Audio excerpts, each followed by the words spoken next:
ఆలు పరాటాకి, ఆలు కర్రీకి విత్ చపాతీతో తినొచ్చు, ఏదైనానండి. మనం ఏ విధంగా యూజ్ చేసుకున్నా పర్లేదు. నేను ఇప్పుడు ఇక్కడ ఆలు పరాటాలాగా చేసుకున్నాను. మనం తడుపుకున్న గోధుమ పిండి ముద్దను ఇలా పూరీలా వేలాంచుకోవాలి.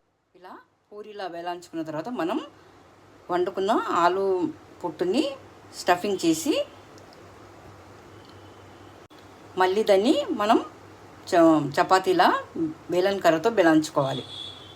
మనం ఇలా స్టఫింగ్ చేసుకొని దీన్ని మళ్ళీ మనం చపాతీ లాగా బెలాయించుకోవాలండి. ఇదిగోండి, ఇలా బెలాయించుకొని స్టఫింగ్ బయటకు రాకుండా బెలాయించుకోవాలండి. ఆ తర్వాత దీన్ని పెనం మీద వేసి అటు ఇటు తిప్పుకుంటూ కాల్చుకోవడమే.